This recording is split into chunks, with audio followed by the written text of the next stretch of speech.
So Jeremy's trying to sabotage the show by playing music out of turn because the top 5 Dead or Alive segment was supposed to be the third segment. Because Hey, listen, we're supposed to be off this week. This is not my fault. That's true. But because I'm such a talented individual, Rampage, I'm gonna go in impromptu without preparation and do the top 5 Dead or Alive for this week. So Let's get it. what kind of prompted this top 5 Dead or Alive? They've been we talk about sneakers a lot on this show, and it's a hip hop and a sports talk show. You can't really do hip hop and sports without really getting into the sneaker culture and the graffiti culture. There's so many other things that are parallel to hip hop in the community and how it intertwines with sports. So I'm going to ask Jeremy to just cue up any random music that he can cue up. I'm going to do a top 5 Dead or Alive. This is on my favorite 5 kicks. Now, recently, we've had the Nike Fear of Gods come out. We had the Concords come out. Jordan's releasing a whole lot of stuff. So Rampage, I want you to chime in as a New Yorker. I know that you guys, y'all wear Timbs to bed. Y'all play ball in Timbs. Y'all y'all get on the train in Timbs, but I don't know if New Yorkers are really into sneaks. Are you crazy? So I want you. You must be that's crazy. why I want you to talk about it. That's why you're on the show. So I want to know, Man. what do the Rude Boys in Brooklyn? Where you from? What do y'all rock? So my number 5, the Magic Johnson Converse sneakers. Now this is a personal story. When I was a kid, the first job that I had, I was like 9 years old. I worked over the summer. And you're 9 years old, you're doing little odd jobs and stuff like that. I saved up $45.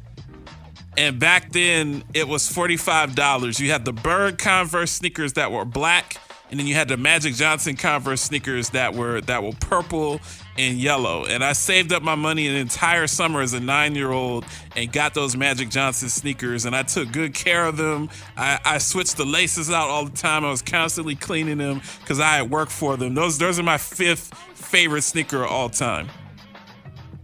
Number 4, which I have a pair of these, the South Beach LeBron 8s. When LeBron left Cleveland and went to Miami, and he got on the float with Dwayne Wade and Chris Bosh, and they were coming in. LeBron sent out, and he kind of started putting together packages with the South Beach colors. Rampage, and the South Beach colors, I don't know if you're familiar with those, but that's the teal and the pink and the black. You see what they are. You see the Miami actually changed their uniforms to the South Beach colors, which are perhaps the dopest uniforms in the NBA. The Right. South Beach 8s are one of the most rare and difficult shoes to find. They haven't re-released them.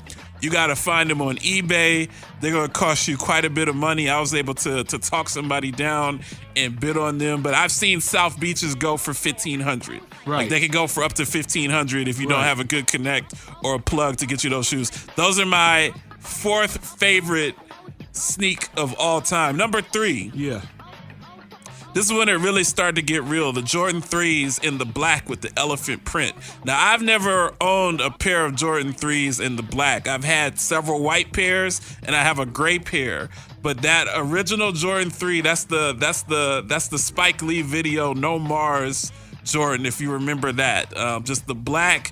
This is right around the time when Jordan was wearing these, when he was going to battle with the Lakers and going to battle with the Detroit Pistons. To me, those black ones are just extremely special. There are a lot of Jordan line shoes that you could say are in that elite class, but in my opinion, those number 3 blacks, they're kind of low top. They're really not for playing basketball. I don't know if you played basketball back in the day, Rampage, but they're not really a basketball playing shoe. People that follow Jordan know the shoes that he balled in were made and constructed differently than the shoes that people like me and you get in the public. Because his shoes, they look good, but they kind of fall apart. Like you can't really hoop in those joints. Right. But those are my 3rd favorite. The 2nd favorite, and I don't know if they rock with these up in the NY. I'd never seen people wear these in the NY. The Royal Blue Penny Foam Posits. Now that has a lot to do with here in Arizona. I'll tell you why. The first time I saw a pair of Royal Blue Penny Foam Posits, who did I see them on? They weren't Penny Hardaway.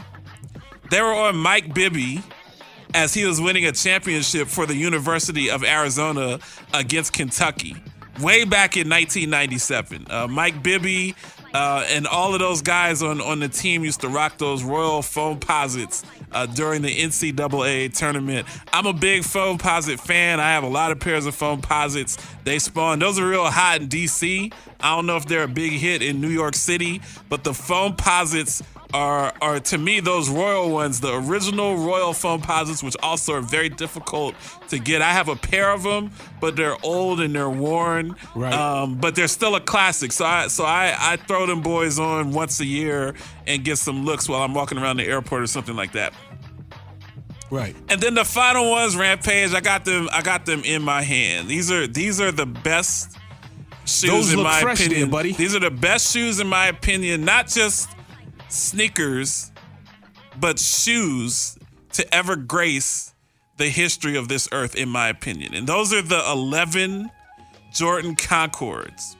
The 11 Jordan Concords are so beautiful. You could get married in them joints. The white with the patent leather, you can wear them with a tuxedo. You could wear them on the court if you were a hooper. You could wear them to parties. You could wear them courtside if you're at a Suns game. It's just, you want to talk about, they call them the grails on the street. It's the Holy Grail. It's literally the Holy Grail, the holiest of holies. I couldn't afford a pair of these when I was young. Now, shout out to my boy, James Clark, who's probably listening back in New York City.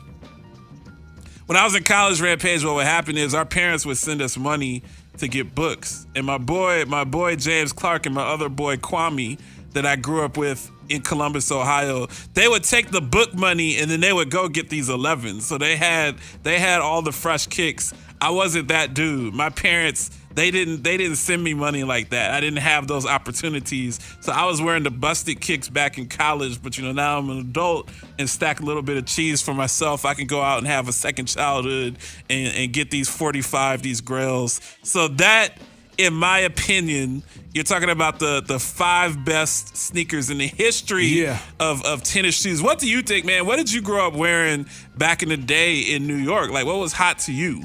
Well, the first Jordans that ever came out, I got a pair of those. So the ones, the original ones, okay. The retro ones. I just bought some retro 2s a couple of days ago. I got about 1,000 pair of sneakers I haven't wore.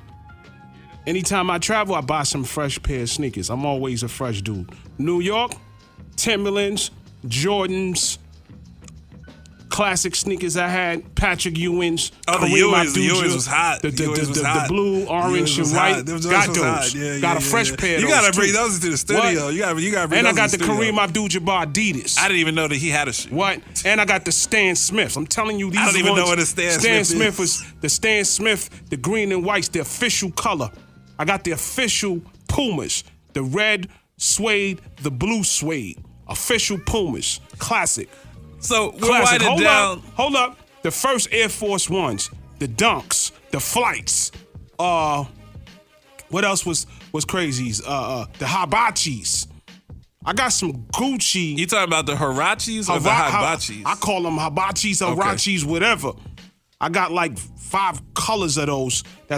That's real fresh. You have to do the show from your crib at some point. They call me Toe Game Fresh because my toe game is super fresh. I just went to Nike a couple days ago and I got some Air Force Ones I ain't never seen nobody have. They turn colors.